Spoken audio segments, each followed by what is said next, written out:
किसी दंगाई को और किसी पेशेवर माफिया और अपराधी को संरक्षण देने में उनको कोई शर्म नहीं आने वाली, कोई निर्लज्जता नहीं होने वाली है। और इसलिए भाइयों बहनों, आज मैं सिवाल खास में विशेष रूप से आया हूं। आज मेरा कार्यक्रम वैसे यहां था नहीं, आज मेरा कार्यक्रम दूसरे जनपदों में था, मेरठ जनपद में नहीं था। और इसीलिए जब मैंने डॉक्टर सत्यपाल सिंह जी से पूछा, मैंने कहा सिवाल खास में क्या है, इन्होंने कहा कि हमारे चौधरी तो ठीक है, लेकिन एक बार आप आ ही जाते तो अच्छा रहता। क्योंकि पिछली बार याद करिए, लोकसभा चुनाव में भी मैं आया था। और भाइयों बहनों, लोकसभा चुनाव के दौरान भी मैंने आप सबसे अपील की थी। याद करिए 2019 में जब लोकसभा का चुनाव था, लोकसभा के पहले क्या स्थितियां थी, 2017 के पहले क्या स्थिति थी। 2017 के पहले हर तीसरे दिन एक दंगा होता था, और दंगाइयों का मुंहतोड़ जवाब वही देगा जिसमें दम होगा ना। जब यहां के नौजवान उसका विरोध करते थे तो उन पे झूठे मुकदमे दर्ज कर दिए जाते थे, झूठे मुकदमे दर्ज हो जाते थे। बेटियों की सुरक्षा खतरे में थी, किसान परेशान था, नौजवान को नौकरी नहीं थी, गरीबों को शासन की योजना का लाभ नहीं मिल पा रहा था, किसान आत्महत्या करने के लिए मजबूर था। भाइयों बहनों, 2017 में सरकार बनी तो हमारी सरकार ने पहला फैसला क्या किया, 86 लाख किसानों का 36,000 करोड़ रुपए के कर्ज माफी का कार्यक्रम किया था। और मेरठ जनपद में भी 1 लाख किसानों का कर्ज माफ हुआ था, 1 लाख किसानों का।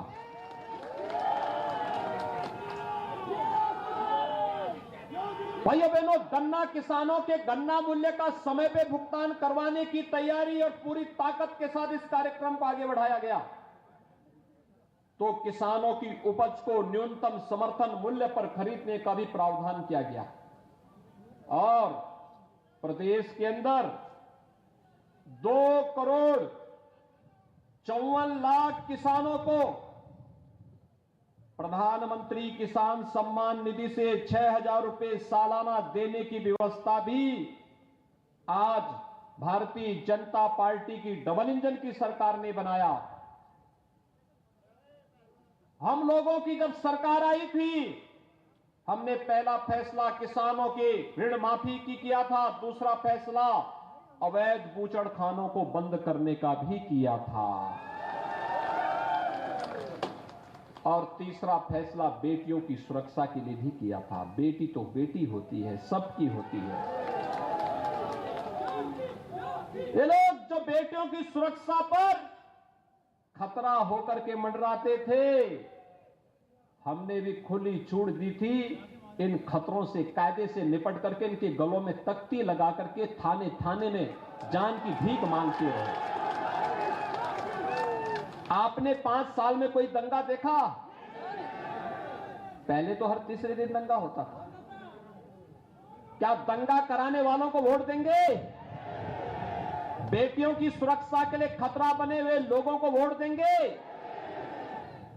कोई स्वाभिमानी समाज अपनी बेटी और अपनी बहनों की सुरक्षा पर खतरा बने हुए तत्वों को कभी समर्थन नहीं कर सकता है।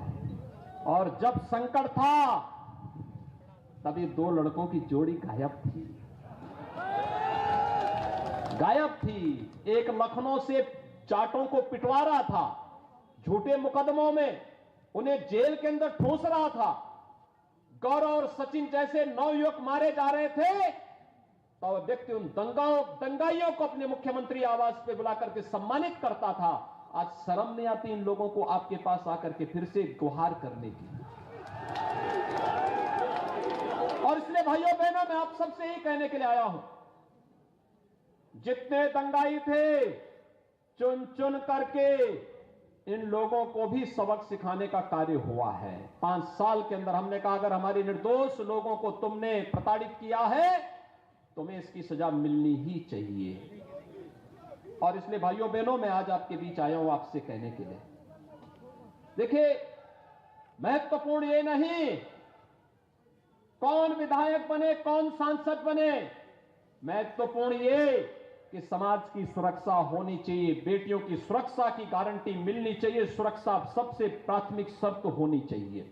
और ये सुरक्षा केवल भारतीय जनता पार्टी की डबल इंजन की सरकार दे सकती है। केवल भारतीय जनता पार्टी की डबल इंजन की सरकार दे सकती है। सुरक्षा के लिए तो ये सपा की टोपी ही खतरा है। इनकी जो ये लाल टोपी है ना, इसको रेड अलर्ट प्रधानमंत्री जी ने वैसे ही नहीं कहा, एक खतरा है सुरक्षा के लिए, खतरा है। इस लाल टोपी का मतलब दंगा, इस लाल टोपी का मतलब हिस्ट्री सीटर, इस लाल टोपी का मतलब राह चलते हुए नागरिकों के साथ राहजनी, इस लाल टोपी का मतलब किसानों के खेत से ट्यूबवेल और वहां के पंपिंग सेट का चोरी हो जाना, यही तो है। और इसीलिए आज गुहार लगा रहे हैं, लाल पोटली लेकर के जा रहे हैं, हम संकल्प ले रहे हैं। अरे तुम्हें संकल्प तो तुम ले ही नहीं सकते, तुम तो सो रहे थे जब दंगों में यहां के लोग मारे जा रहे थे। आखिर सचिन और गौरव की गलती क्या थी भाइयों बहनों? उन्होंने यही तो कहा था कि भाई हमारी बहन के साथ क्यों तुम छेड़खानी करते हो, और किसी भी भाई को बोलना चाहिए। अगर उसने रक्षा सूत्र पहना है तो वह जरूर बोलेगा, और अगर वह व्यक्ति प्रतिकार करता है तो सही प्रतिकार करता है कि भाई देखो हमारी बहन के साथ, राह चलती हुई बेटियों के साथ छेड़खानी मत करो।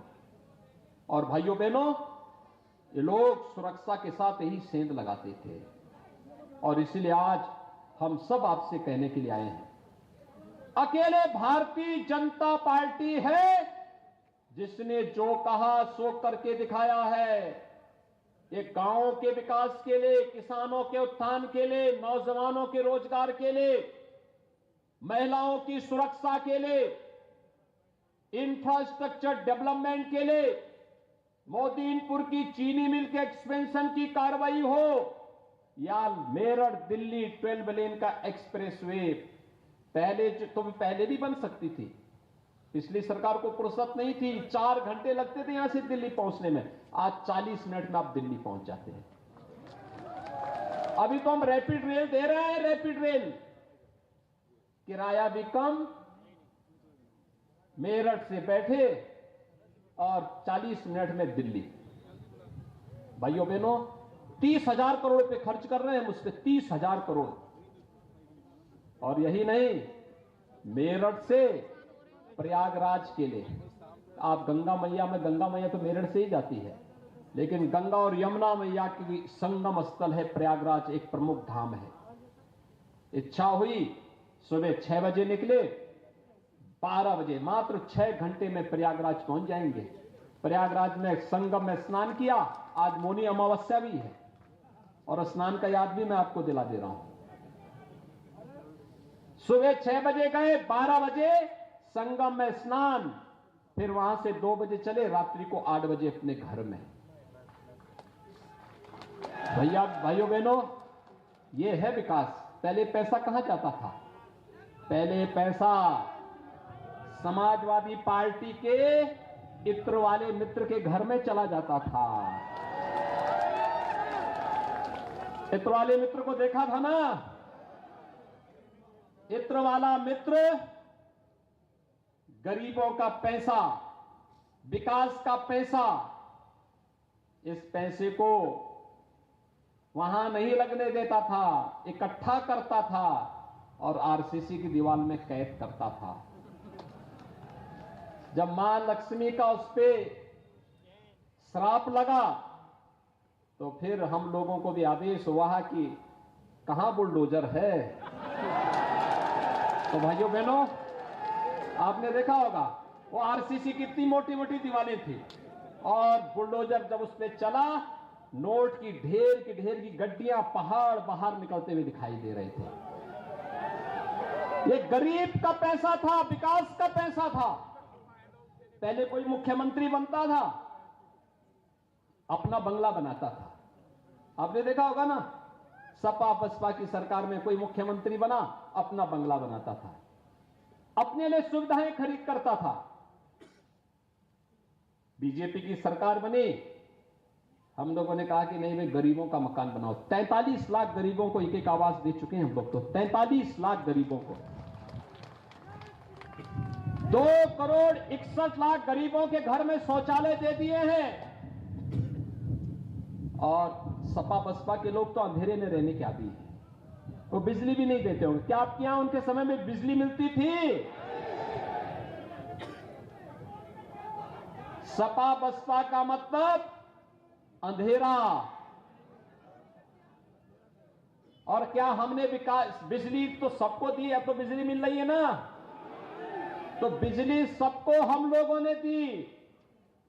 ये डबल इंजन की सरकार है, जहां बिजली नहीं भी लगी थी वहां बिजली लगा दी गई। और फिर भी कोई बचाव होगा, हमने उसको भी मना नहीं किया। सब जगह हम बिजली देंगे, एक एक घर तक पहुंचाएंगे, किसी को पैसा नहीं देना पड़ेगा, और फ्री में कनेक्शन भी देने जा रहे हैं। यह है सरकार। तो क्या हमने विकास में कोई भेदभाव किया क्या?